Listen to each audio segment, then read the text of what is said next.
agonist, but actually it degrades the receptor.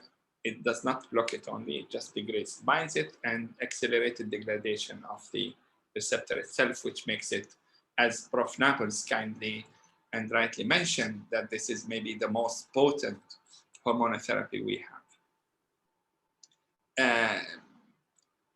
This being so, the international guidelines for many, many years now, almost 10 years, have recommended using hormonal therapy in a subsequent line of treatment as a preferred option because it's a targeted therapy and it should usually work. You give it first line, second line, third line. In case of no response at any stage, you can resort to chemotherapy. And this diagram was before the new era. You know, before using combination therapies, whether being it CD4/6 inhibition or mTOR inhibition, so or PIK3CA. So this is you know, maybe outdated, but this is the thinking mode. One, you know, simple facts. The longer the duration on the first line endocrine therapy before progression, the better is the outcome of any subsequent endocrine therapy. And this is very easy to understand. At some tumors, you know, soon after you start endocrine therapy, you can tell there is no response at all. We see it all in our clinics. And this is a primary resistance. While other patients, they will initially respond and subsequently they acquire a resistance. And we call it secondary or acquired resistance to hormonal therapy. That is a very important slide to understand what, you know, what are we talking about and how do we deal with these two issues? How can we deal with the primary resistance? How can we deal with the secondary resistance? For example, ER negative disease does have a primary resistance, but we have an ER positive disease. And I personally see quite, you know, good proportion of young patients with strongly ER/PR positive, yet the response to hormonal therapy is minimal. So it's extremely important to understand why does this happen.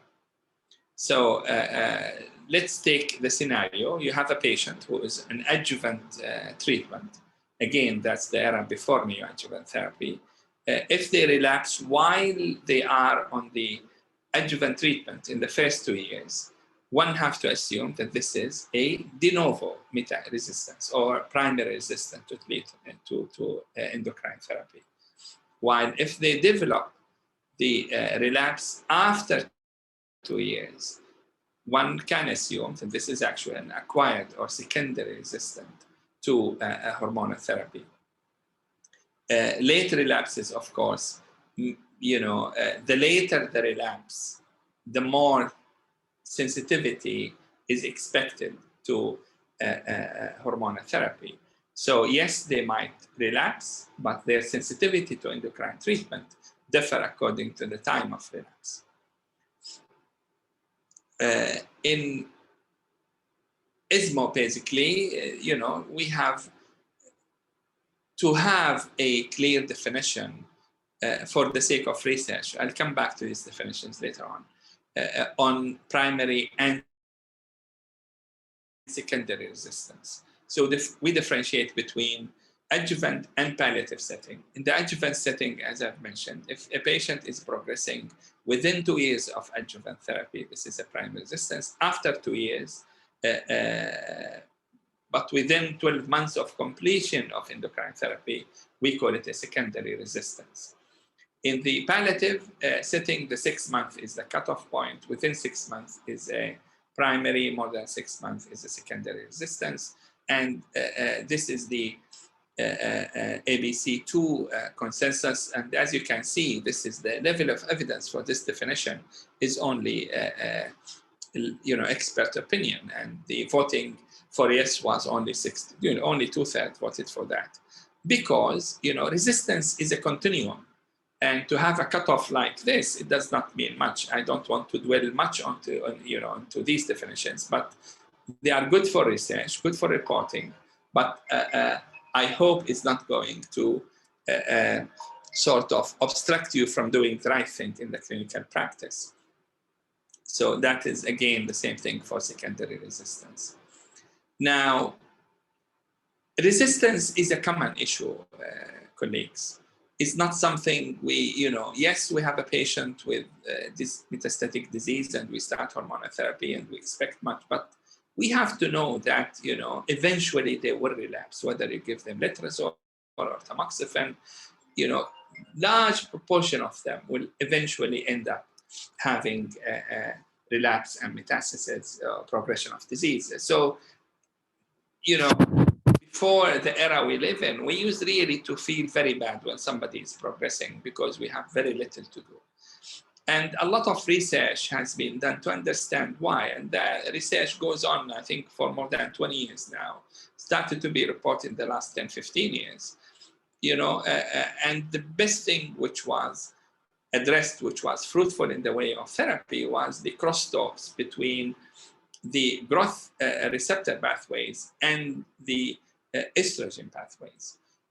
I've mentioned that in my previous talk. The estrogen receptor pathway and the mTOR AKT BEC3 pathway, really, and the crosstalk between them have given us a clue of what's happening. And eventually the cell cycle as well have been added to this interplay with a lot of better understanding and good therapy to try to deal with this sort of difficult clinical scenario and difficult clinical problem. So what we need to deal with when we are going to discuss this issue is mainly three things. What happened to the estrogen receptors? What happened to other pathways? And is there any other mechanisms? And we'll see. Prof. Naples have actually, hinted to this or presented the slide before. And as you can see, the most important mutations across the way was the PIK3CA and DSR and B53 mutations. And if you look carefully, there is always a difference between first line, second line mutations. And it's important to know that circulating tumor DNA helps in that regard to really check for the mutation and see the response to therapy. This is maybe a topic which we can address later on. So let's start with the ER loss.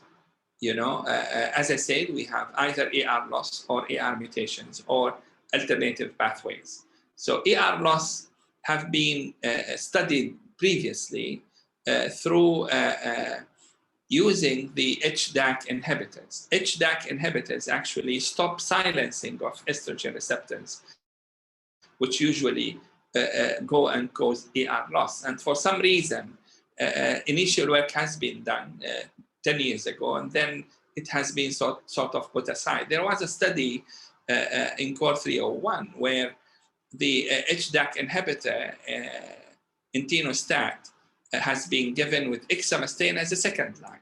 And the data were not impressive. Numerically, they were okay, but actually, statistically, they were not. But, both the exemestane alone group or the combination did really very poorly. Look at these PFS, it's only 2 months, 3 months, and 4 months. So in either way, very poor. The overall survival was numerically a little bit better.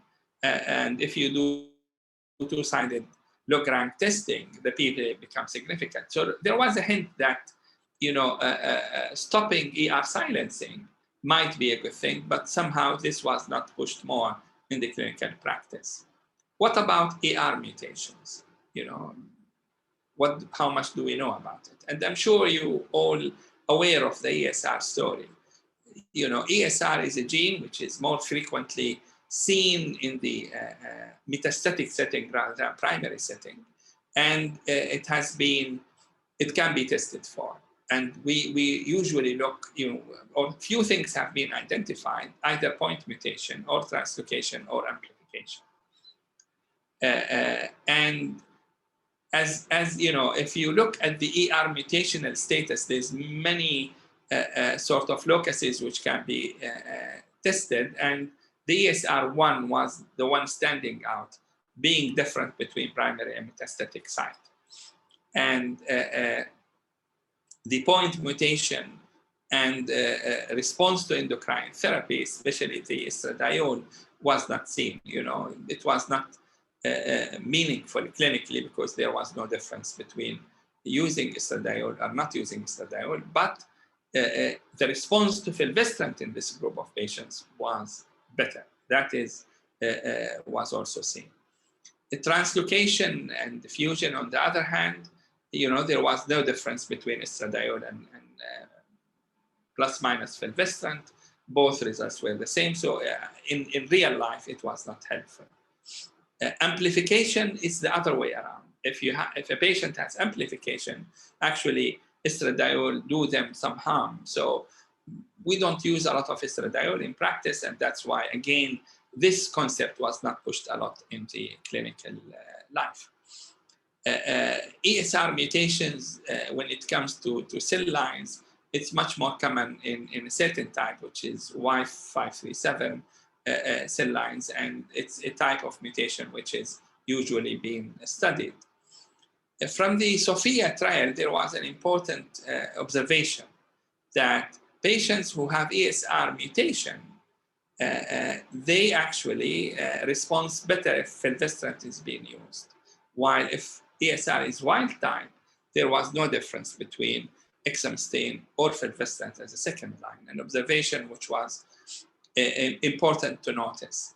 And when we look at the Falcon data, where 500 of fulvestrant was used against anastrozole, which was the standard second line, an important observation was seen that actually fulvestrant did not change the primary resistance, while actually it overcame the secondary resistance in about 15% of patients. Whether this has anything to do with the fact that at the time of secondary resistance, the rate of ACR mutation will be much higher than at the time of primary resistance. As I've mentioned, the ACR mutation actually increases as time goes by, in contrary to other mutations, which I'm going to talk about. So again, there was a hint, but it was not really pushed into daily clinical practice. None of us test for ESR as a routine practice yet. But if I come to know that the patient has it, then I will know that fulvestrant will not be superior to other AI, mostly. Now, activation of alternative pathways, and this is you are going to hear a lot about it in the lectures to come. You have seen this slide many times from me today, but this is really a very important slide to understand how the understanding of the crosstalks between mTOR pathway and ER pathway have made us break the wall and open the door for new medications which have actually made a difference. I'm sure you know about the POLIRI-2 and TAMRAD studies. I don't want to repeat a lot, but in principle is a combination versus hormonal therapy alone, and look at the, without a lot of delay, look at the curves, fantastic change even to the primary resistance and the secondary resistance by using the combination. Now, in another study, fulvestrant was used in a refractory advanced breast cancer with everolimus, again, in this setting. And as you can see, there was almost doubling of PFS with a good p-value. So mTOR inhibition was really one way. mTOR pathway was one way to understand what's going on, and then mTOR inhibition has really made its way to the clinical practice with a meaningful difference. And as Prof. Nabors always say, this was a real revolution in the way we understand resistance to hormonal therapy and how to treat it. The PIK3CA mutation in breast cancer is another story. This mutation occurs in about 40% of patients across the course of disease, quite good number of patients. and the exons affected are well known, and they represent 3 to 4% of the whole gene related. And there is a high concordance between mutation status between primary and metastatic tumor, and this is important. So if you want to test for PIK3CA, no need to go for the initial slides, slides and tissue. You can always take any metastatic tissue and do it, and this is preferred. Simply because the mutation is maintained and is synchronous between primary and metastasis. If you see a change in the PIK3CA status, mostly this is due to a second primary, not metastatic disease. And this might help at some point if you are stuck, whether this is a second primary or mets. Again, so if you don't biopsy, you can use the PIK3CA mutations in the primary histology to define the status of the tumor you are dealing with. The blocking PIK3CA pathways is well known to all of us, and there's many medications. The most famous one is alpelisib, but papralisib and pictilisib has also been used, and I'm going to just go with you quickly over the data. Papralisib was published more than 6 years ago. Again, the mutant tissue were sort of responsive to the combination versus the non-mutant one. Alpelisib was very impressive in the phase 1b data, and the famous new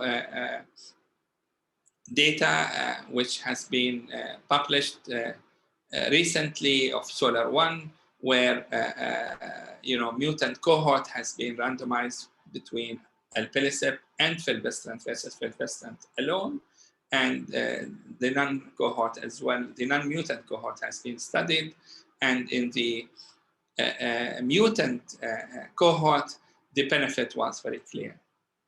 Clear-cut improvement for the combination of fulvestrant and alpelisib as a second-line post-AI.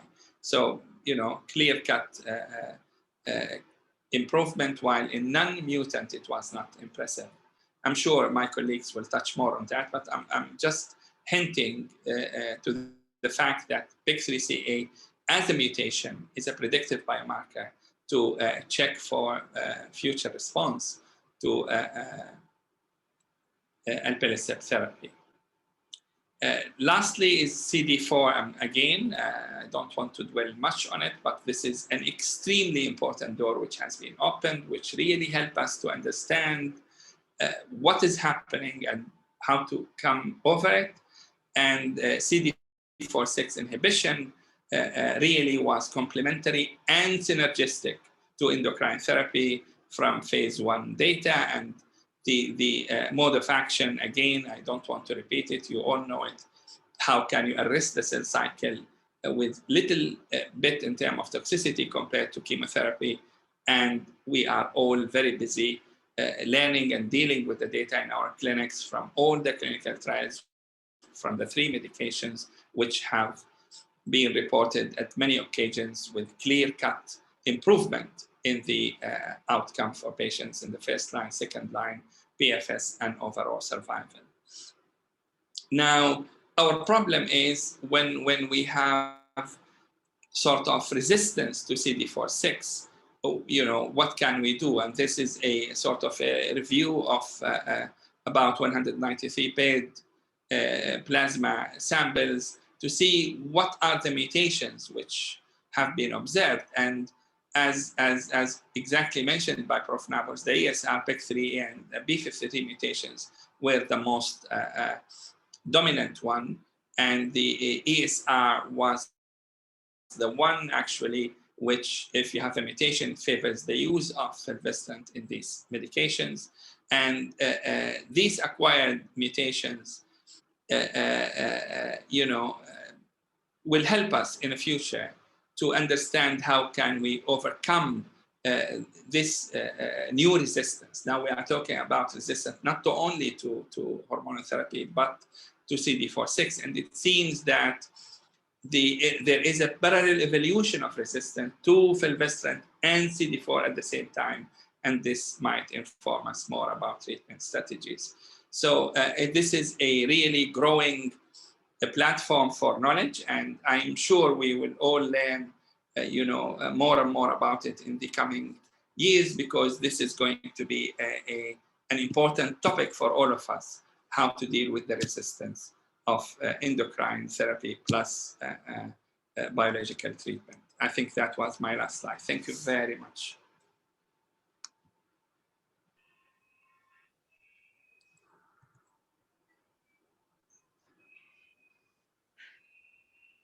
Okay. Can you hear me well? Yes, we can. Okay, so thank you very much, Dr. Ahmed. It was very nice presentation. Actually, it was a pleasure to meet you, and I hope we can meet face to face soon, inshallah. And of course, you have a hard task to talk about the biology of breast cancer and with all the complexities between signaling pathways, but you made it so easy as usual and well linked to clinical trials and clinical data. So